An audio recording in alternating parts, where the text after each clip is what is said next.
إن الحمد لله نحمده ونستعينه ونستغفره ونعوذ بالله من شرور أنفسنا ومن سيئات أعمالنا من يهده الله فلا مضل له ومن يضلل فلا هادي له وأشهد أن لا إله إلا الله وحده لا شريك له وأشهد أن محمدا عبده ورسوله صلى الله عليه وعلى آله وصحبه وسلم وبعد. Mes bien chers frères, je commence tout d'abord par louer Allah subhanahu wa ta'ala qui nous a permis à nouveau de nous réunir dans cette mosquée, et je demande à Allah subhanahu wa ta'ala de rendre les assises de ce séminaire pour nous bonnes et bénites, de nous les rendre profitables ici-bas et dans l'au-delà, et d'en faire pour nous une preuve en notre faveur au jour de sa rencontre. Je remercie également les responsables de cette mosquée, Allah subhanahu wa ta'ala les récompenses, qui facilitent la tenue de ces assises et nous permettent de nous réunir de cette manière, qu'Allah subhanahu wa ta'ala décuple leurs récompenses et mette la récompense de chacun d'entre nous dans la balance de leurs bonnes actions. Ceci dit, cette première assise concerne un sujet d'une grande importance dans notre quotidien, et c'est la relation que chacun d'entre nous entretient avec son Seigneur subhanahu wa ta'ala. Nos pieux prédécesseurs, rahimahumullah ta'ala, vivaient une vie emplie d'adoration du matin au soir. Ils avaient les cœurs liés avec leur Seigneur subhanahu wa ta'ala dans chacune de leurs actions. Ils faisaient preuve de piété à l'égard d'Allah subhanahu wa ta'ala dans chacun de leurs faits et gestes. C'est-à-dire qu'ils veillaient à ce que chacun de leurs gestes, chacune de leurs actions, chacune de leurs paroles soit faite d'une manière à obtenir la satisfaction de leur Seigneur subhanahu wa ta'ala. Et comme vous le savez, à notre époque, l'insouciance règne chez beaucoup d'entre nous. Beaucoup de gens se sont éloignés du droit chemin d'Allah subhanahu wa ta'ala. Beaucoup de gens se sont éloignés de la sunna du messager d'Allah sallallahu alayhi wa sallam. Beaucoup de gens se sont éloignés même de la religion de manière générale. Et certains ne pensent même plus à l'au-delà. Ils vivent dans ce bas monde comme s'ils avaient été créés pour y vivre éternellement. Lorsqu'il se lève le matin, sa préoccupation est ce bas monde. Lorsqu'il se couche le soir, ses pensées sont concentrées sur ses affaires mondaines. Et beaucoup de personnes oublient Allah subhanahu wa ta'ala. Et ceci a des conséquences néfastes sur la personne, ici-bas et dans l'au-delà. Et celui qui est soucieux d'obtenir le bien de la part de son Seigneur, que ce soit dans ses affaires mondaines ou dans ses affaires liées à la religion et tout ce qui est lié à l'au-delà, il doit sans cesse avoir en tête que la relation la plus importante et la chose la plus importante de laquelle il doit se soucier dans son quotidien est sa relation avec son Seigneur subhanahu wa ta'ala. Que ce soit dans ta recherche de ta subsistance, que ce soit dans tes affaires commerciales, que ce soit dans ce qui est lié à ton travail ou autre, la chose la plus importante pour toi est de te soucier du regard d'Allah subhanahu wa ta'ala sur toi, de ta valeur auprès d'Allah subhanahu wa ta'ala. C'est ça la chose la plus importante. Car il n'y a pas de relation plus immense à entretenir dans ce bas monde. Et c'est la raison même de ton existence. Allah subhanahu wa ta'ala ne dit-il pas dans son noble livre وَمَا خَلَقْتُ الْجِنَّ وَالْإِنسَ إِلَّا لِيَعْبُدُونَ. Je n'ai créé les djinns et les hommes que pour qu'ils m'adorent, c'est-à-dire que pour qu'ils me vouent un culte exclusif dans l'adoration. Les savants ont expliqué que cela signifie que tout ce qui est autre que l'adoration n'a été créé que pour te permettre d'atteindre ce but. L'argent que tu possèdes, il te permet de concrétiser cet objectif qui est l'adoration d'Allah. La force, ton corps, tes sens, les gens qui t'entourent, et ainsi de suite. Tout ceci sont des choses qui te permettent de concrétiser cet objectif qui est l'adoration d'Allah, subhanahu wa ta'ala. Et celui qui a compris cela, celui qui cherche à concrétiser cet objectif, dans chacun de ses faits et gestes, dans chacune de ses paroles, alors celui-ci vivra une vie heureuse, ici-bas, et dans l'au-delà. Et c'est de ça que dépend le bonheur, mes frères, et ça c'est d'une grande importance, de sans cesse se le rappeler. Allah subhanahu wa ta'ala dit dans son noble livre, Man amila salihan min dhakarin aw untha wa huwa mu'min falanuhyiyannahu hayatan tayyibah wa lanajziyannahum ajrahum bi ahsani ma kanu ya'malun. Quiconque fait une œuvre pieuse, une œuvre sincère pour Allah et conforme à la sunna du messager d'Allah sallallahu alayhi wa sallam, homme ou femme, cela concerne aussi bien les hommes que les femmes, tout en étant croyant, tout en ayant foi en Allah. Car la foi est la base essentielle de l'acceptation de tes œuvres. Sans foi en Allah subhanahu wa ta'ala, aucune œuvre ne peut être profitable. Sans foi en Allah subhanahu wa ta'ala, tu ne peux avoir ni succès, ni bonheur, ni réussite. Sans la foi en Allah, il n'y a que la perdition, wal-'iyadhu billah. Donc ceci est d'une grande importance. Quiconque fait une œuvre pieuse, homme ou femme, tout en ayant la foi, ceux-là auront une bonne vie. Ils auront une bonne vie ici-bas avant même l'au-delà, car ils goûteront la douceur de la foi.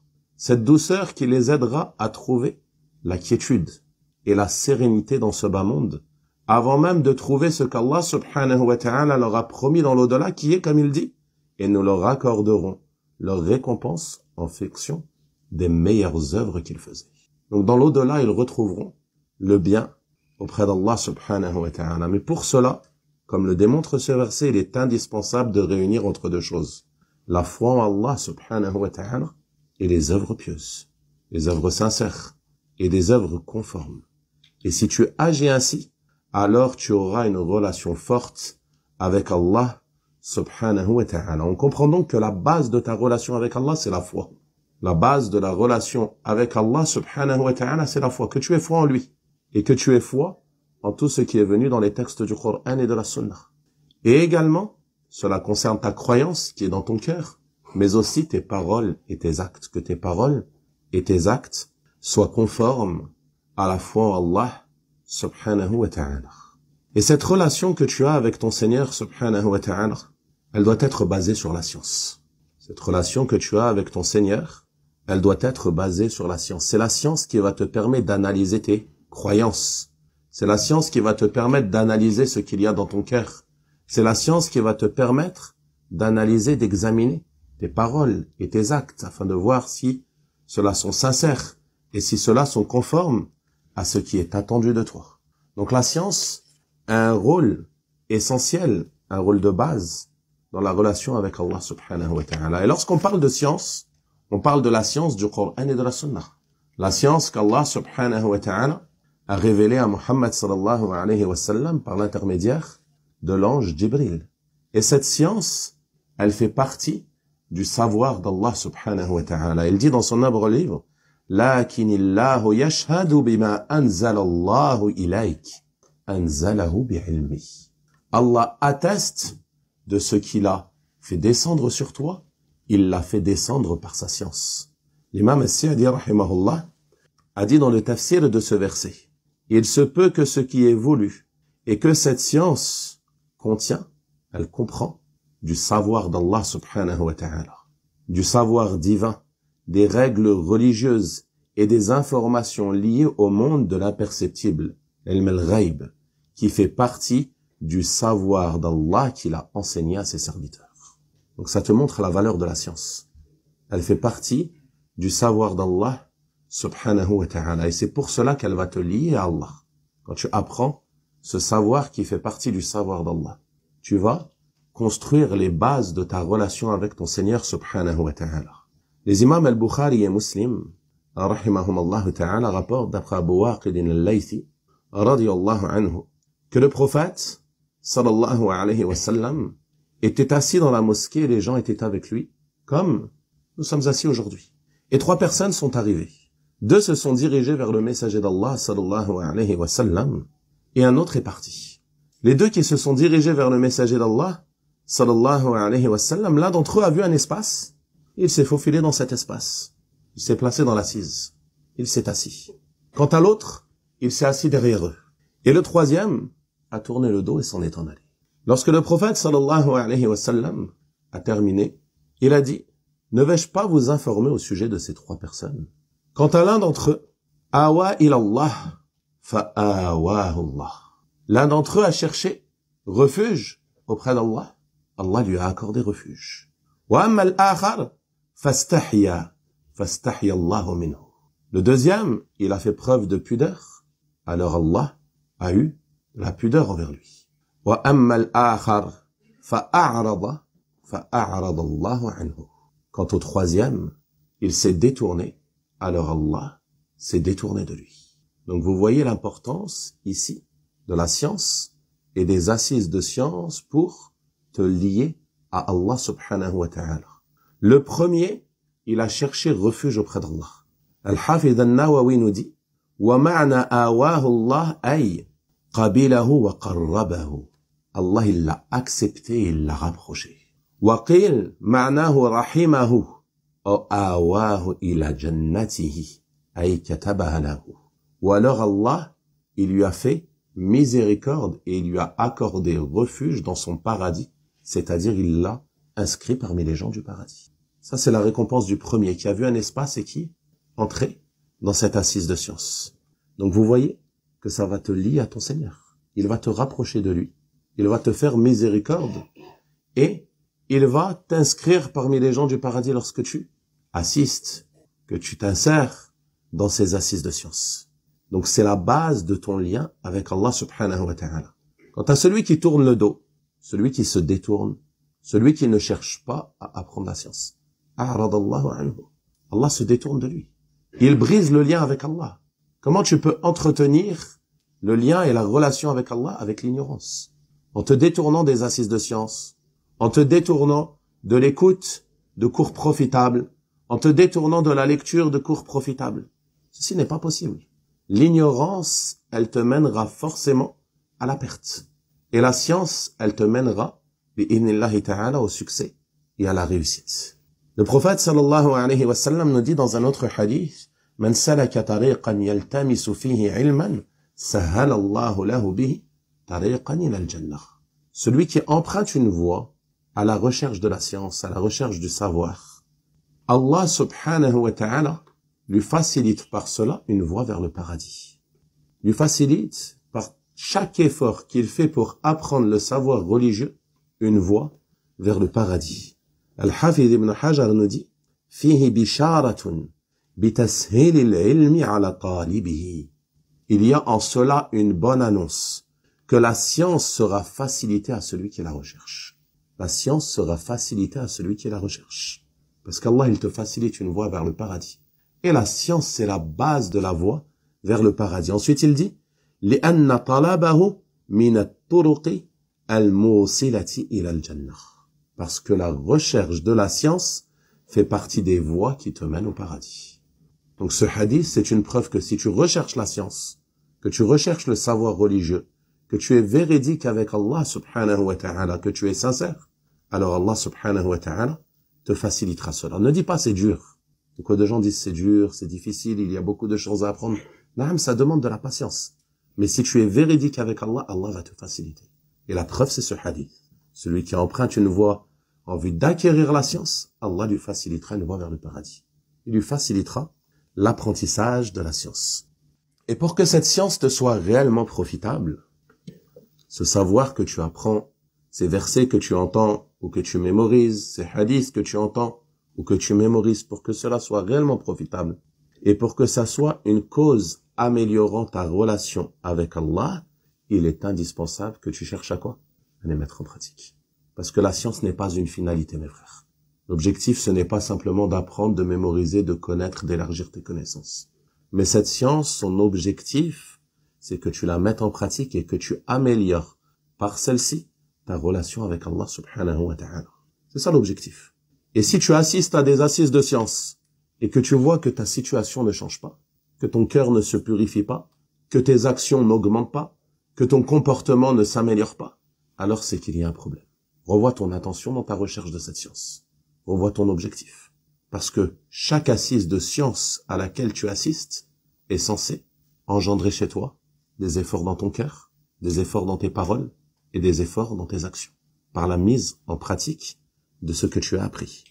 Abu Qilaba, qui fait partie des grands savants des tabi'in, il a dit à ce sujet, إِذَا أَحْدَثَ اللَّهُ لَكَ عِلْمًا فَأَحْدِثْ لَهُ عِبَادَةً. Dans le sens où si Allah te permet d'apprendre une science, alors toi, fais pour lui une adoration. Allah, il t'a permis d'apprendre une nouvelle science. Tu as appris une nouvelle chose, tu as appris un nouveau hadith, tu as appris un nouveau jugement religieux. Avec cette science, avec ce savoir, fais pour Allah une adoration. Mais on pratique cette science. Ensuite, il dit, وَلَا يَكُنْ إِنَّمَا هَمُّكَ أَن تُحَدِّثَ بِهِ النَّاسِ. Et que ton ambition, ton objectif, ton souhait ne soit pas simplement d'en parler aux gens. Comme beaucoup de jeunes sont éprouvés par cela aujourd'hui. Ils voient une science profitable. La première chose à laquelle ils pensent, c'est je vais aller l'écrire sur les réseaux sociaux, je vais en parler sur les réseaux sociaux ou autre, ou je vais en parler aux gens. Il ne pense pas à la réforme de sa personne. Il s'est oublié lui-même. Dès qu'il entend un hadith, dès qu'il entend une chose, dès qu'il reçoit dans son téléphone un rappel profitable, vous savez par exemple ces petites images qui sont diffusées avec des courtes phrases, des courts rappels ou des extraits audio. Parfois il le transmet sans même chercher à ce que cela ait un impact sur lui. Ne cherche pas à la méditer. Cette phrase, normalement, la première chose que tu dois faire, c'est la méditer pour toi-même. Qu'est-ce qu'il y a comme enseignement en celle-ci? Non pas que tu transfères à tes contacts ou dans ton statut ou sur tous tes réseaux, sans chercher à la comprendre. Je ne dis pas qu'il ne faut pas le faire, il faut transférer aussi. Mais la première chose, le premier objectif, c'est que tu cherches à te réformer, toi. Je me rappelle une fois avoir été à côté d'un jeune frère. J'étais assis à côté de lui, il a sorti son téléphone, il a ouvert TikTok ou je ne sais quoi. Il scrollait et il mettait un like sur tout et un partager. Like, partager, like, partager. Il ne lisait même pas. Il ne lisait même pas. Il a ouvert, il faisait comme ça, il cliquait. Like, partager, like, partager, like, partager. Subhanallah. Et peut-être tu vas regarder son compte, tu vas avoir que des rappels religieux. Tu vas te dire, mashallah, il partage des choses profitables. Il ne les a même pas lus. Il n'a même pas lu ce qu'il partage. Alors que dire de le mettre en pratique? Donc la première chose de laquelle tu dois te soucier avec cette science, c'est de chercher à ce qu'elle te rapproche d'Allah par la mise en pratique. Ceci est indispensable. Tu la mets en pratique par ton cœur, tu corriges ta croyance, tu corriges ta relation avec Allah subhanahu wa ta'ala dans ton cœur, et tu te corriges dans tes paroles et dans tes actes. Et la base, comme vous le savez, c'est ce qui se trouve dans le cœur. Et c'est par cela que l'on va commencer. Et la preuve est le hadith rapporté par les imams al-Bukhari et Muslim, rahimahumullah ta'ala, d'après Nu'man ibn Bashir, dans lequel le prophète sallallahu alayhi wa sallam a dit « Ala inna fil jasadi mudra » إذا صلحت صلح الجسد كله وإذا فسدت فسد الجسد كله ألا وهي القلب. Il y a certes dans le corps une bouchée de chair, si elle est bonne, c'est tout le corps qui sera bon, et si elle est mauvaise, c'est tout le corps qui sera mauvais. Et cette bouchée de chair n'est autre que le cœur. La première chose que tu dois chercher à réformer pour améliorer ta relation avec Allah, c'est ton cœur. Et le reste suivra. Cheikh al-Islam Ibn Taymiyyah rahimahullah ta'ala a dit à ce sujet, ce qui se trouve dans le cœur comme acceptation, c'est-à-dire acceptation et foi en Allah subhanahu wa ta'ala, et amour pour lui, exige nécessairement que s'active le corps, que le corps entre en mouvement. La foi en Allah, elle va forcément te pousser à agir pour Allah. Il dit, par ce qui est exigé de cela comme parole et acte apparent. Ce n'est pas possible qu'une personne dise « j'ai la foi dans mon cœur et j'ai un cœur bon » et que on ne voit d'elle que la corruption, les péchés et la désobéissance. Si ton cœur est bon, forcément on verra de toi de belles actions, on entendra de toi de belles paroles. Ceci est inévitable. Ensuite il dit « donc ce qui apparaît sur le corps comme parole et comme action est la conséquence de ce qui se trouve dans le cœur et essentiellement lié à cela. » C'est la preuve de ce qui se trouve dans le cœur. Tes actions, tes paroles et tes actes, c'est des preuves de ce qui se trouve dans le cœur. Ils viennent démontrer la véracité de ta foi dans ton cœur. Ensuite, il dit, de la même manière que ce qui est fait par le corps, ce qui est prononcé comme parole et ce qui est fait comme action, a aussi une influence sur le cœur. C'est lié. Si ton cœur est bon, que tu as une foi solide, une foi ferme, cette foi, elle va te pousser à agir. Elle va te pousser à faire de bonnes actions, à dire de bonnes paroles et ainsi de suite. Et si tu fais des bonnes actions et que tu dis de bonnes paroles, celles-ci, elles vont purifier ton cœur et augmenter la foi dans ton cœur. Donc c'est lié. C'est un cercle vertueux. C'est un cercle vertueux, ça va monter. Tu fais de bonnes actions, ta foi augmente. Ta foi augmente, tu fais plus d'actions. Et ça se suit. Bi'idhnillahi ta'ala. Il dit ensuite, donc chacun d'entre eux a un impact sur l'autre. Mais le cœur est la base. Le cœur est la base. Donc la chose la plus importante de laquelle tu dois te soucier avant toute chose, c'est de purifier ton cœur. Et parmi les choses et les actes du cœur les plus importants qui te lient à Allah subhanahu wa ta'ala et dont on va parler dans cette assise, incha'Allah ta'ala, il y en a 5, qui sont al-mahabba, l'amour, al-khawf, la peur, al-raja, l'espoir, al-tawakkul, la confiance, et al-muraqaba, le fait de te sentir d'avoir conscience qu'Allah subhanahu wa ta'ala t'observe et te surveille. Ceux-ci sont 5 actes du cœur qui vont te permettre d'améliorer ta relation avec Allah subhanahu wa ta'ala. Les 3 premiers, ils sont liés. L'amour, la peur et l'espoir, car ils sont les piliers de l'adoration. Ibn al-Qayyim rahimahullah ta'ala a dit هذه الثلاثة الحب والخوف والرجاء هي التي تبعث على عمارة الوقت بما هو الأولى لصاحبه والأنفع له وهي أساس السلوك والسير إلى الله. Il dit ces 3, c'est-à-dire ces 3 actes du cœur, l'amour, la peur et l'espoir, ce sont ceux qui vont pousser à occuper ton temps, à occuper le temps de cette personne par ce qui est meilleur et plus profitable, et c'est la base de suluk et du cheminement vers Allah subhanahu wa ta'ala. C'est la base de ton cheminement, de ton chemin vers Allah. L'amour, la peur et l'espoir. Et c'est pour cela que ces trois actes du cœur ont été appelés les piliers de l'adoration. Chaque adoration que tu fais, tu l'as fait par amour pour Allah, par peur de son châtiment et par espoir de sa récompense. Donc tu as forcément l'amour, la peur et l'espoir dans toutes tes actions. Et ces 3 actes du cœur sont venus dans les 3 premiers versets de Surat al-Fatiha. Alhamdulillahi Rabbil Alamin, Ar-Rahmani Ar-Rahim, Maliki Yawmiddin. Alhamdulillahi Rabbil Alamin. Toutes les louanges reviennent de droit à Allah. Qu'est-ce que c'est les louanges? Pourquoi on loue Allah? On loue Allah parce qu'il détient les attributs de perfection. Tout bienfait dont tu jouis provient de lui. Donc tu le loues. Alhamdulillah Rabbil Alamin. Donc tu l'aimes parce que il t'a comblé de tous ses bienfaits. Et parce qu'il détient les attributs de la perfection. Subhanahu wa ta'ala. Donc ceci est l'amour. Ensuite tu dis Ar-Rahman Ar-Rahim, le tout miséricordieux, le très miséricordieux. Tu espères obtenir cette miséricorde. Tu espères qu'il te fasse miséricorde. Ensuite tu dis Maliki Yawmiddin, maître au jour de la rétribution. Qu'est-ce que c'est le jour de la rétribution? C'est le jour des comptes. Le jour où tu auras à rendre compte de tes actions. Donc ceci éveille en toi la peur. La peur de ce jour et la peur du maître de ce jour qui n'est autre qu'Allah subhanahu wa ta'ala. Donc tu retrouves ces 3 choses. L'amour, l'espoir et la peur dans ces 3 premiers versets de Surat al-Fatiha. Cheikh al-Islam Ibn Taymiyyah rahimahullah ta'ala nous dit, sache que ce qui active les cœurs vers Allah, ce qui fait avancer les cœurs vers Allah, sont 3 choses. Al-mahabba, wal-khawf, wal-raja. L'amour, la peur et l'espoir.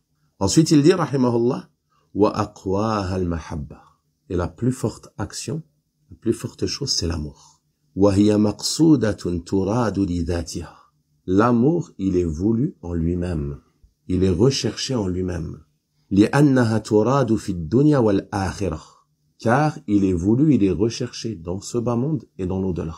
C'est-à-dire que l'amour d'Allah, il va rester également, il va être présent chez les gens du paradis. Quant à la peur, est-ce qu'elle sera encore présente? Elle sera plus présente. Il nous mentionne ensuite la parole d'Allah, il dit بِخِلَافِ الْخَوْفِ فَإِنَّهُ يَزُولُ فِي الْآخِرَةِ. Contrairement à la peur qui va disparaître dans l'au-delà. Et il dit قال الله ألا إن أولياء الله لا خوف عليهم ولا هم يحزنون. Les alliés d'Allah, les bien-aimés d'Allah, ils n'auront ni peur, ni tristesse. Ils ne seront point affligés.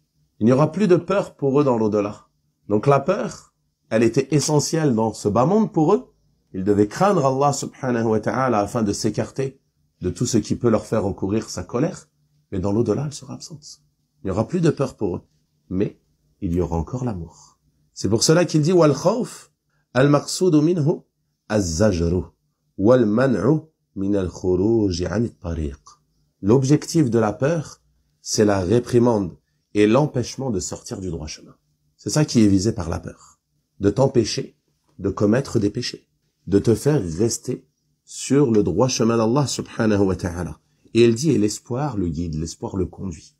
L'espoir, il te conduit aux bonnes actions. Tu espères le bien de la part d'Allah, donc tu te diriges vers les bonnes actions. Ensuite, il dit, فَهَذَا أَصْلٌ عَظِيمٌ يَجِبُ عَلَى كُلِّ عَبْدٍ أَنْ يَتَنَبَّهَ لَهُ فَإِنَّهُ لَا تَحْصُلُ لَهُ الْعُبُودِيَّةُ بِدُونِهِ. Ceci est un fondement immense et il est obligatoire pour tout serviteur d'être attentif à cela, car il ne pourra atteindre la servitude sans cela. Tu ne pourras réellement être un serviteur d'Allah subhanahu wa ta'ala sans cela, sans réunir ces trois choses. L'amour d'Allah subhanahu wa ta'ala, la peur d'Allah, la peur de son châtiment et l'espoir de sa récompense. L'imam Ibn Uthaymin rahimahullah ta'ala a dit, la base de toutes les actions est l'amour. La base de toutes les actions est l'amour. Chaque action que tu fais, elle est la conséquence de ton amour, dans le bien ou dans le mal. Il dit, l'homme n'œuvre que pour ce qu'il aime, soit pour atteindre un profit, soit pour repousser une chose nuisible. Donc s'il fait une action, il l'a fait parce qu'il l'aime, soit parce qu'il l'aime en elle-même, il aime cette action elle-même, il dit, comme la nourriture. Tu manges un aliment parce que tu l'aimes. Tu choisis cet aliment parce qu'il t'est aimé. Donc tu vas manger cette nourriture parce que tu l'aimes. Tu aimes elle-même cette nourriture. Ou alors parce qu'il l'aime pour sa conséquence et son fruit ou son profit. Il dit comme les médicaments. Médicaments, tu ne l'aimes pas. Le bois, il est amer, il a un mauvais goût. Mais tu aimes ce qui va découler de ce médicament, bi'inillah. Tu te soignes avec celui-ci. Donc tu le prends parce que tu l'aimes. C'est l'amour qui a engendré cette action. Ensuite, il dit, وَعِبَادَةُ اللَّهِ مَبْنِيَةٌ عَلَى الْمَحَبَّةِ. Et l'adoration d'Allah est basée sur l'amour, بَلْ هِيَ حَقِيقَةُ الْعِبَادَةِ. Et c'est l'essence même de l'adoration. L'amour d'Allah est l'essence même de l'adoration. Il dit, si quelqu'un adore sans amour, alors son adoration sera semblable à un corps sans âme. Une épluchure, une chose qui n'a pas de valeur, une chose morte. L'hypocrite qui œuvre, est-ce que son œuvre, elle vaut quelque chose auprès d'Allah? Elle ne vaut rien. Celui qui cache en lui la mécréance et qui fait semblant d'être des gens de l'islam, son action, elle n'est aucunement profitable. Pourquoi? Il n'y a pas d'amour en celle-ci. Il n'aime pas Allah subhanahu wa ta'ala. S'il l'aurait aimé, il n'aurait pas été hypocrite. Ensuite, il dit, donc si l'homme a dans son cœur l'amour d'Allah subhanahu wa ta'ala et l'amour d'atteindre son paradis, alors il empruntera le chemin qui le mène à celui-ci. Si vraiment tu aimes Allah, tu vas faire ce qu'Allah t'a ordonné. Si vraiment tu aimes et tu souhaites faire partie des gens du paradis, si c'est un amour réel, un amour fort, tu vas faire les actions qui vont te mener à ce paradis. C'est pour cela qu'Allah subhanahu wa ta'ala a mis à l'épreuve les gens qui prétendaient l'aimer par ce verset bien connu. قُلْ إِن كُنْتُمْ تُحِبُّونَ اللَّهَ فَاتَّبِعُونِي يُحْبِبْكُمُ اللَّهُ. Si vraiment vous aimez Allah, dit, c'est-à-dire il s'adresse à son messager sallallahu alayhi wa sallam, si vraiment vous aimez Allah, suivez-moi, suivez le messager d'Allah. Allah vous aimera. Mais si tu ne suis pas le messager d'Allah sallallahu alayhi wa sallam, qu'est-ce que cela signifie? Ton amour pour Allah n'est pas un amour véridique. Donc la preuve de la véracité de cet amour pour Allah, c'est tes actions. Si vraiment tu aimes Allah, tes actions seront bonnes. Si vraiment tu aimes le paradis et tu souhaites faire partie des gens du paradis, tu vas œuvrer pour faire partie de ces gens. Donc l'amour, c'est la base de ta relation avec Allah. Tu aimes Allah, donc tu œuvres pour chercher à le satisfaire.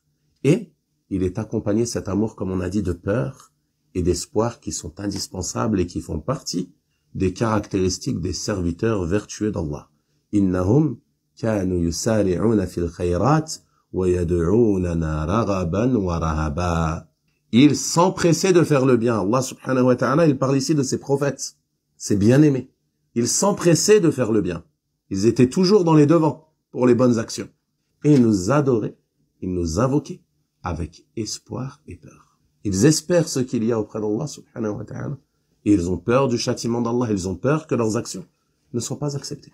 La peur et l'espoir sont indispensables. Et tu dois les réunir. Tu ne dois pas faire prévaloir la peur ou faire prévaloir l'espoir. Certaines personnes, ils vont faire prévaloir quoi? Ils vont faire prévaloir l'espoir. J'ai espoir en Allah. Allah, il est miséricordieux. Allah, il est généreux. Allah, il est bienfaisant. Il ne va voir que l'espoir. Et qu'est-ce que ça va provoquer chez lui? Le retard des bonnes actions. Le retard du repentir. Pourquoi? Parce qu'il va avoir seulement l'espoir sans la peur. Il va faire prévaloir l'espoir. Il va espérer la miséricorde d'Allah, mais il ne va pas faire les causes qui vont l'aider à obtenir la miséricorde d'Allah. Et ça, notamment, cela fait partie des conséquences néfastes de la croyance des Murji'a, cette secte qui prétend que la foi est uniquement la reconnaissance du cœur et que les actes, les paroles, n'ont pas d'incidence sur la foi ou ne font pas partie de la foi. Donc ils vont dire Allah il est miséricordieux, il est pardonneur. Allah il sait ce qu'il y a dans mon cœur, il va me pardonner, il sait que je l'aime. Si tu l'aimais vraiment, si tu étais véridique, alors tu aurais œuvré dans son obéissance. Tu recherchais à le satisfaire. Tu recherchais à te repentir. Tu te serais écarté des péchés. Et inversement, il y a d'autres personnes qui vont faire prévaloir la peur, qui vont oublier l'espoir. Tu lui dis repens-toi, il te dit j'ai fait trop de péchés. Allah ne pourra pas me pardonner. J'ai été trop loin. On entend des fois des personnes dire j'ai été trop loin. J'en ai trop fait. Je ne peux pas revenir. J'ai atteint un point de non-retour. Non, il n'y a pas de point de non-retour avec Allah subhanahu wa ta'ala tant que tu es encore vivant. Tu peux te repentir. Allah subhanahu wa ta'ala yaghfiru dhunuba jami'a. Wa qul li ibadi alladhina asrafu ala anfusihim la taqnatu min rahmatillah. Et dis à mes serviteurs qui ont commis des excès à leur propre détriment, ne désespérez pas de la miséricorde d'Allah. Inna Allah yaghfiru dhunuba jami'a. Allah pardonne tous les péchés. Il les pardonne à qui? À celui qui se repent. Faut pas prendre ce verset et tu ne fais pas de bonnes actions et tu es plongé dans les péchés et tu dis Allah pardonne tous les péchés. Non. Allah pardonne tous les péchés à celui qui se repent, celui qui revient à lui, celui qui implore son pardon, celui qui prend le bon chemin, celui qui lorsqu'il fait un faux pas, il revient à Allah subhanahu wa ta'ala. C'est à celui-ci qu'Allah subhanahu wa ta'ala pardonne les péchés. Donc, tu dois toujours être au juste milieu entre la peur et l'espoir. Comme dans la parole d'Allah subhanahu wa ta'ala qui réunit entre cela. Nabbi ibadi anni ana al-ghafur ar-rahim wa anna adabi wa al-adab al-alim. Informe mes serviteurs que je suis le pardonneur, le très miséricordieux. Ça éveille en toi l'espoir. Allah subhanahu wa ta'ala, il ordonne à son prophète d'informer ses serviteurs qu'il est pardonneur et miséricordieux. Ça éveille en toi de l'espoir pour tes manquements, pour ta faiblesse. Mais ensuite, qu'est-ce qu'il dit? Et que mon châtiment est le châtiment douloureux. Et ça doit éveiller chez toi la peur. La peur d'être touché par ce châtiment d'Allah subhanahu wa ta'ala. L'imam al-Sa'di rahimahullah ta'ala a dit فَالْعَبْدُ يَنْبَغِي أَنْ يَكُونَ قَلْبُهُ دَائِمًا بَيْنَ الْخَوْفِ وَالرَّجَاءِ. Le serviteur, il lui convient que son cœur soit sans cesse entre la peur et l'espoir. La peur du châtiment d'Allah et l'espoir de sa miséricorde. فَإِذَا نَظَرَ إِلَى رَحْمَةِ رَبِّهِ وَمَغْفِرَتِهِ وَجُودِهِ وَإِحْسَانِهِ أَحْدَثَ لَهُ ذَلِكَ الرَّجَاءِ. S'il observe la miséricorde de son Seigneur, son pardon, sa générosité, sa bienfaisance, ça éveille en lui l'espoir. وَإِذَا نَظَرَ إِلَى ذُنُوبِهِ وَتَقْصِيرِهِ فِي حُقُوقِ رَبِّهِ أَحْدَثَ لَهُ الْخَوْفَ وَالْإِقْلَاعَ عَنْهَا. Et s'il regarde ses péchés et sa négligence, ses manquements vis-à-vis des droits de son Seigneur, cela éveille en lui la peur et le délaissement de ses manquements et de ses péchés. Donc ça, c'est la base solide de ton lien avec Allah subhanahu wa ta'ala. Tu l'aimes, tu as espoir en lui et tu as peur de lui. Et ceci, tu dois toujours l'avoir en tête, afin d'avoir un bon cheminement vers Allah subhanahu wa ta'ala et améliorer ta relation avec ton Seigneur. Et la peur, mes frères, elle fait partie des preuves de la véracité de la foi. Allah subhanahu wa ta'ala a dit dans son noble livre فَلَا تَخَافُوهُمْ وَخَافُونِ إِن كُنتُم مُؤْمِنِينَ. N'ayez pas peur d'eux, mais ayez peur de moi si vous êtes croyants. Si vous êtes croyants. Donc la peur est une preuve de la véracité de la foi. Et le fait de se sentir à l'abri du stratagème d'Allah, à l'abri du châtiment d'Allah, alors ceci est la situation de ceux qui courent à leur perte. أَفَأَمِنُوا مَكْرَ اللَّهِ فَلَا يَأْمَنُ مَكْرَ اللَّهِ إِلَّا الْقَوْمُ الْخَاسِرُونَ. Se sentent-ils à l'abri du stratagème d'Allah? Nul ne se sent à l'abri du stratagème d'Allah si ce n'est le peuple perdant. Les gens perdants. Ceux qui auront la perte dans l'au-delà, et on demande à Allah subhanahu wa ta'ala de nous en préserver. Et notre prophète sallallahu alayhi wa sallam, qui est notre modèle, qui est notre exemple, il a dit sallallahu alayhi wa sallam inni la akhshakum lillah wa atqakum lah. Je suis celui parmi vous qui craint le plus Allah et qui fait le plus preuve de piété à son égard. Le meilleur des hommes, c'est celui qui avait le plus peur d'Allah. Pourtant, Allah lui avait pardonné ses péchés passés et futurs. Et il avait peur d'Allah. Pas seulement il avait peur d'Allah, mais il est celui qui avait le plus peur d'Allah. Alors que dire de celui qui n'a aucune garantie de faire partie des gens du paradis? N'as-tu pas peur de ton Seigneur, subhanahu wa ta'ala? N'as-tu pas peur de sa rencontre? Tu dois avoir peur d'Allah, subhanahu wa ta'ala. Si ton prophète à qui les péchés passés et futurs avaient été pardonnés, celui à qui Allah a promis la place la plus haute au paradis, il a peur d'Allah. Cette peur le pousse justement dans le bien, dans les bonnes actions, à faire preuve de piété à l'égard d'Allah, subhanahu wa ta'ala. Et dans une autre narration de ce hadith, il dit « Innama ana a'lamukum billah wa akhshakum lah » Je suis celui parmi vous qui connaît le mieux Allah, qui a le plus de savoir au sujet d'Allah et celui qui le craint le plus. Qu'est-ce qu'on tire comme bénéfice de cette narration? On tire comme bénéfice que la crainte d'Allah, sa peur, c'est la conséquence de la science. Je suis celui qui connaît le plus Allah, qui a le plus de science au sujet d'Allah et celui qui le craint le plus. Et si on réunit avec l'autre narration, wa atqakum lah, et celui qui fait le plus preuve de piété à son égard, la piété sera la conséquence de la crainte. Le savoir a pour conséquence la crainte, et la crainte a pour conséquence la piété. Allah subhanahu wa ta'ala dit dans son noble livre, « Innama yakhsha Allah min ibadihi al-ulama » Parmi ses serviteurs, seuls les savants le craignent. Seuls le savant ou atteint seront ceux qui connaissent Allah subhanahu wa ta'ala. Ibn Kathir, rahimahullah, il dit dans le tafsir de ce verset, « Innama yakhshahu haqqa khashyatihi al-ulama al-arifuna bihi » Ne le craignent comme il se doit, comme il doit être craint, que les savants qui le connaissent. لأنه كلما كانت المعرفة للعظيم القدير العليم الموصوف بصفات الكمال المنعوت بالأسماء الحسنى كلما كانت المعرفة به أتم والعلم به أكمل كانت الخشية له أعظم وأكثر.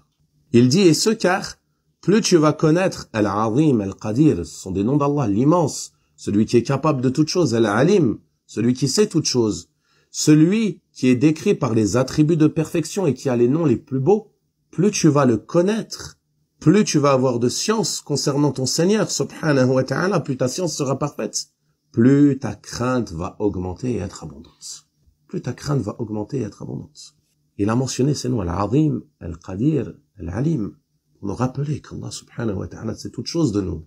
Ça doit te rappeler la crainte, et ça on va le voir tout à l'heure dans les cours après l'Asr. Inch'Allah, on va développer ce sujet, bi'inillahi ta'ala.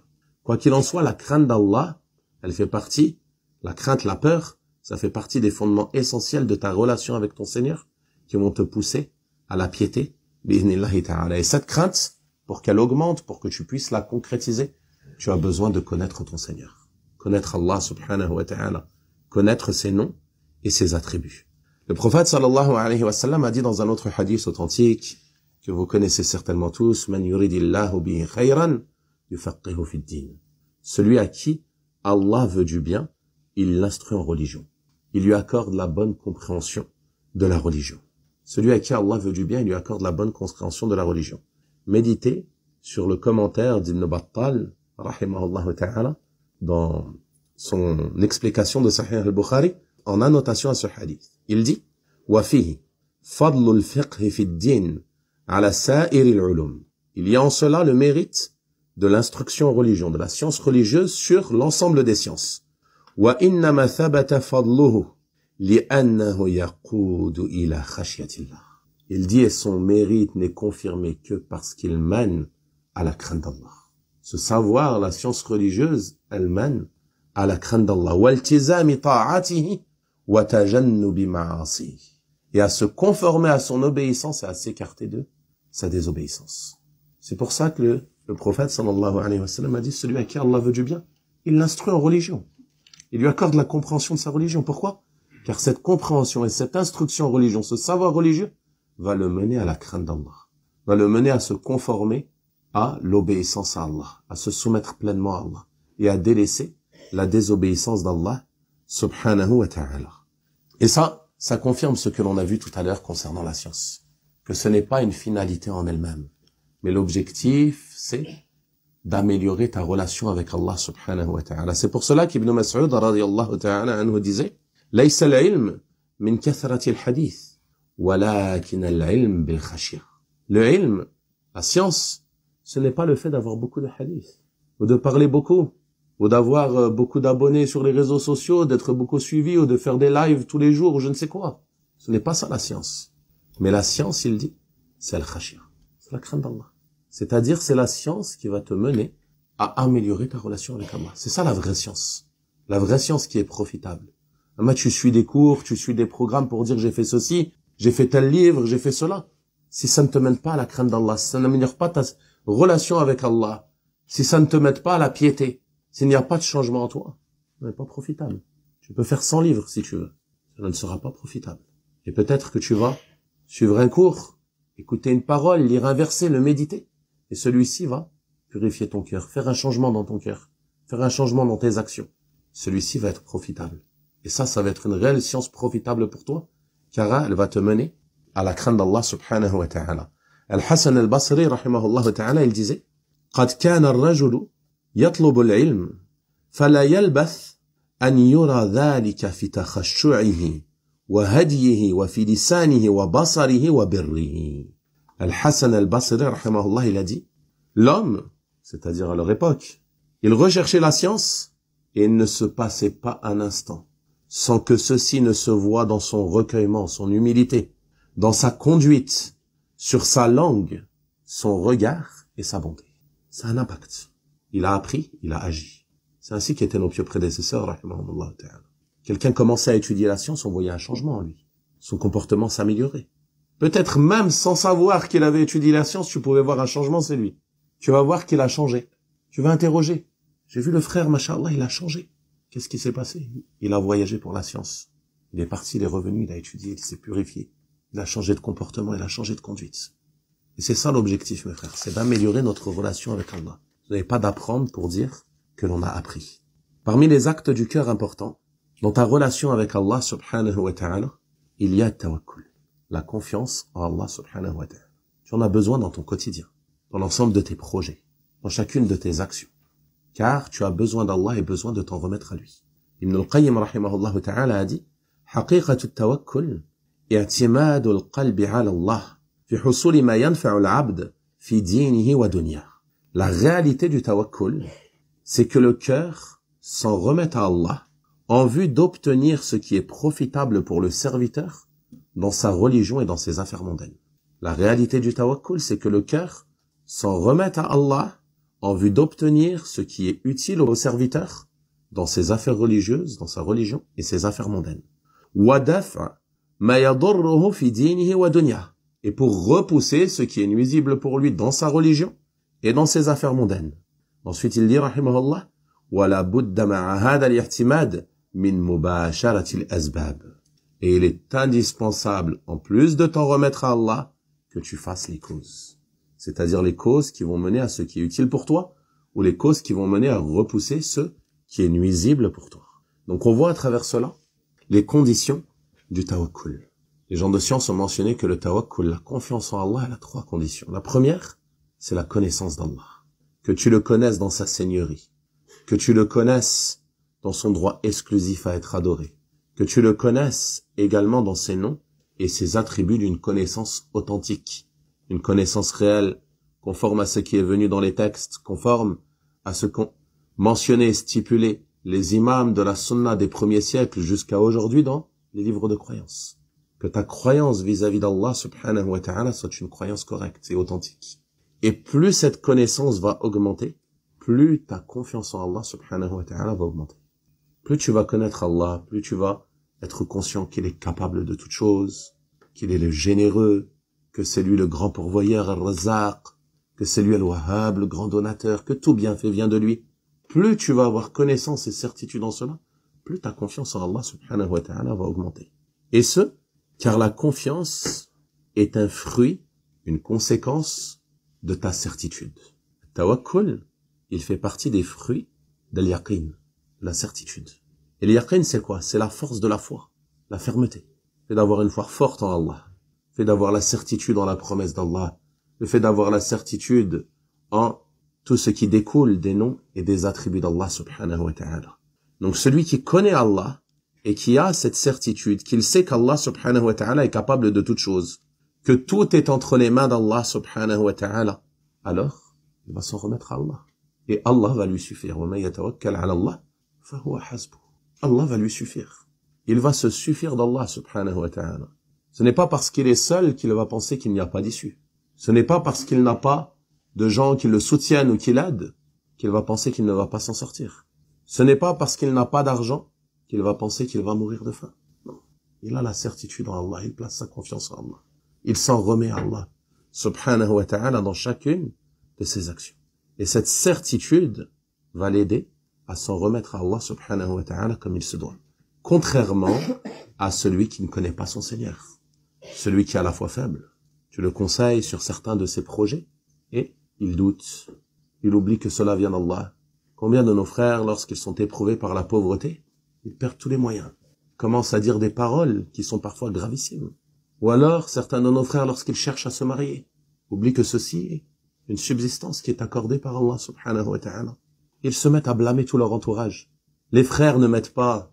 Je vais à la mosquée ne m'aide pas. Plus personne nous aide. Et les sœurs, c'est pareil. Il n'y a aucune sœur qui veut m'aider. Les gens ne m'aident pas. Place ta confiance en Allah subhanahu wa ta'ala.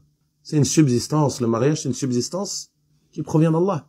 Et la base, la clé, l'issue à tous ces problèmes, les problèmes d'argent, les problèmes de mariage ou dans ta recherche de subsistance ou ta recherche de science même également. La base de tout cela, c'est quoi? Lorsque tu rencontres un problème, lorsque tu rencontres une difficulté, c'est la piété. Celui qui fait preuve de piété à l'égard d'Allah, il lui accorde une issue. Tout simplement. Ce n'est pas juste de la théorie, mes frères. Car des fois, quand on fait ce rappel à certaines personnes éprouvées, on a l'impression qu'ils n'y croient pas, ou qu'ils doutent. Il se plaint de sa situation qui ne change pas. Tu lui dis, Akhi, réforme-toi. Le problème, il est en toi. Change de situation. Reviens à Allah, repens-toi de tes péchés. Améliore ta relation avec Allah. C'est comme s'il avait un doute. Allah subhanahu wa ta'ala l'a dit dans son noble livre. Et qui est plus véridique qu'Allah en parole? وَمَن يَتَّقِ اللَّهَ يَجْعَلْ لَهُ مَخْرَجًا. Quiconque fait preuve de piété à l'égard d'Allah, Allah lui accorde une issue. وَيَرْزُقْهُ مِنْ حَيْثُ لَا يَحْتَسِبُ. Et lui accorde sa subsistance par des moyens sur lesquels il ne comptait pas. Il a fait des causes, lui, dans un sens. Il a fait des causes par ici, l'issue, elle va venir par là. Il ne s'y attend pas. Il ne s'y attend pas. Et dans la conférence d'hier, on a mentionné un exemple. Tu te rappelles, Kamel? On a mentionné l'exemple d'un commerçant qui va se rendre dans un marché avec sa marchandise. Tu te rappelles? Il va se rendre pour chercher sa subsistance. Il achète de la marchandise, il va dans un marché. Il réserve sa place. Il y passe toute la matinée, il ne vend rien. Il ne vend rien. Et il rentre, peut-être qu'il est triste. Mais il a fait les causes pour chercher sa subsistance. Et peut-être que sur le retour, il va s'arrêter, il va s'arrêter dans un endroit pour manger. Il va faire connaissance avec quelqu'un. Il va discuter. Et cette personne, peut-être qu'elle cherchait la marchandise que lui vend. Elle va tout lui acheter. Celui qui fait preuve de piété à l'égard d'Allah, il lui accorde une issue. Et il lui accorde sa subsistance par des moyens sur lesquels il ne comptait pas. Tu cherches à te marier, tu as sollicité par telle personne, c'est peut-être une personne que tu n'avais pas prêté attention à elle. Elle t'observait peut-être depuis plusieurs mois. Regardez. Elle avait quelqu'un à marier, elle observait ta situation. Elle a vu de toi la piété. Elle a vu de toi des choses satisfaisantes. Peut-être que toi, tu ne le connais même pas. Il est là, il t'observe. Il va venir vers toi et il va te proposer quelqu'un en mariage. En raison de ta piété. Donc, lorsque tu as un problème, tu ne dois pas te plaindre aux gens. Tu ne dois pas te plaindre aux créatures. Tu ne dois pas blâmer les créatures. C'est un décret d'Allah. Ce qui t'arrive, c'est un décret d'Allah. Donc, tu t'en remets à Allah. Tu fais preuve de piété à l'égard d'Allah. Et Allah t'accordera une issue. وَمَن يَتَوَكَّلْ عَلَى اللَّهِ فَهُوَ حَسْبُهُ. Et celui qui place sa confiance en Allah, Allah lui suffit. Et ceci, comme on a dit, il est impératif d'avoir pour cela la connaissance d'Allah. Mais celui qui doute, dont la foi est faible, il se peut qu'il ne trouve pas ses fruits d'or. La deuxième condition du tawakkul, c'est de faire les causes. C'est indispensable. Tu ne dois pas rester à attendre, ne rien faire, et attendre que les choses que tu cherches à obtenir arrivent. Si tu restes chez toi, enfermé dans ta chambre, couché sur ton lit, et tu attends ta subsistance, tu attends le mariage, tu attends les enfants, tu attends d'autres choses profitables que tu peux rechercher, ceci n'est pas correct, ceci n'est pas la voie empruntée. Il faut que tu fasses les causes. Ceci est indispensable. Et notre prophète, sallallahu alayhi wa sallam, qui est notre imam, qui est notre guide, il faisait les causes. Lorsqu'il voyageait, il prenait des provisions pour son voyage. Il ne part pas sans rien. Lorsque tu voyages, toi, aujourd'hui, on prend pas de provisions, mais on prend de l'argent, par exemple. Tu prends de l'argent avec toi. Tu pars pas sans rien. Tu ne vas pas prendre l'autoroute sans argent et dire, je place ma confiance en Allah, et puis arrive au péage, tu n'as rien pour payer. Non. Tu prends de l'argent, tu fais les causes. Ça, c'est indispensable. Mais ensuite, la troisième condition, c'est quoi? C'est que tu ne t'en remets pas à ces causes. Tu ne dis pas, c'est bon, j'ai l'argent avec moi. Je n'aurai pas de problème. J'ai pris de l'argent, c'est bon, tout va bien se passer. Non, tu ne t'en remets pas à ces causes. Peut-être cet argent, tu vas le perdre en route. Peut-être tu vas te le faire voler. Peut-être tu vas en avoir besoin pour autre chose. Avant même d'atteindre cet objectif que tu recherchais. Donc tu ne t'en remets pas à ces causes. Mais tu t'en remets à celui qui a créé les causes. Qui n'est autre qu'Allah subhanahu wa ta'ala. Et ton cœur, il ne doit pas avoir de sentiment de dépendance vis-à-vis de ces causes. Tu ne dois pas dire, si je n'ai pas d'argent, c'est impossible, je ne pourrai pas faire cela. Ou si je perds mon travail, je ne vais plus pouvoir vivre. Ou si je pars vivre dans un pays où il n'y a pas d'aide sociale, je crains pour ma santé, je ne sais pas comment je vais vivre. Ça, mes frères, c'est du shirk asghar. C'est de l'attachement aux causes. Ça relève du polythéisme mineur, parmi les plus graves péchés. Et combien sont éprouvés par cela? Sentiment de dépendance à des organismes sociaux, sentiment de dépendance de certaines causes, de certaines choses parmi les choses de ce bas monde et ainsi de suite. Ou de certaines personnes. Certains jeunes, ils ont peur de quitter le domicile familial pour aller voyager pour la science ou la hijra ou autre. Il a peur, il est attaché à ces causes. Comment je vais faire sans mes parents, par exemple? Ou comment je vais faire sans mes amis, les gens qu'il connaît? Je vais partir à l'inconnu, un endroit où je ne connais personne. Allah est avec toi si tu es sur le chemin de la recherche de son agrément. Allah ma'al muhsinin. Allah il est avec les bienfaisants. Allah il est avec les muttaqin. Allah est avec les pieux. N'aie pas peur, tu es avec Allah subhanahu wa ta'ala. Tu t'en remets à lui. Tu agis en conséquence de ce que tu connais de lui. Tu fais les causes et tu ne t'en remets pas à cause, mais tu t'en remets à Allah subhanahu wa ta'ala. À l'exemple des oiseaux que le prophète sallallahu alayhi wa sallam a mentionné dans le hadith bien connu. لو أنكم كنتم توكلون على الله حق توكله لرزقكم كما يرزق الطير تغدو خماصا وتروح بطانا. Si vous placiez votre confiance en Allah comme il se doit, il vous aurait accordé votre subsistance comme il l'accorde aux oiseaux, cette faible créature qui sort le matin de son nid affamée et qui rentre le soir rassasiée. Elle a fait les causes. Oui, cette créature, ce faible oiseau, il a fait les causes, il a volé à la recherche de sa subsistance et Allah subhanahu wa ta'ala lui a accordé. Et parmi les récits profitables et qui peuvent être utiles à beaucoup de nos frères et sœurs à ce sujet, parmi les athars, il y a ce athar célèbre de Ibrahim ibn Adham, rahimahullah ta'ala. Lorsqu'un homme est venu à lui se plaindre du nombre de personnes qu'il avait à sa charge. Il avait beaucoup d'enfants. Beaucoup de gens qui sont éprouvés par cela aujourd'hui. La peur d'avoir beaucoup d'enfants parce qu'ils pensent aux finances, oubliant que la subsistance vient d'Allah subhanahu wa ta'ala. Il est venu se plaindre à lui, et qu'est-ce qu'Ibrahim ibn Adham lui a répondu suite à sa plainte? Il lui a dit, envoie chez moi, parmi eux, celui dont la subsistance n'incombe pas à Allah. Envoie parmi eux, chez moi, celui dont la subsistance n'incombe pas à Allah. La subsistance de toute créature, elle incombe à Allah. L'homme s'est tué, il a gardé le silence. Il s'est rendu compte de la gravité de cette plainte. Il s'est plaint de cela, de ses charges, de ses responsabilités. Il lui a dit, envoie parmi eux, chez moi, celui dont la subsistance n'incombe pas à Allah. Pour lui faire comprendre que ce n'est pas lui, ce n'est pas toi. Le père de famille doit avoir conscience de cela. C'est une cause. Tu es une cause pour tes enfants. Tu es une cause pour ton épouse. Tu es une cause pour ceux qui sont à ta charge seulement. Mais cette subsistance, elle leur est accordée par Allah. Par ton intermédiaire, par ton moyen, par ta cause. Mais la subsistance, elle vient d'Allah subhanahu wa ta'ala. Il nous reste encore, il a quelle heure le deuxième cours? 45? 45. Il nous reste encore al-muraqaba, parmi les actes du cœur. Inch'Allah, on verra cela dans le deuxième cours. On va faire une pause et on reprend à 45, bi'idhnillahi ta'ala. Barakallahu fikum, wa sallallahu wa sallama wa baraka ala nabiyyina Muhammad, wa ala alihi wa sahabatihi ajma'in, wa alhamdulillahi rabbil alamin.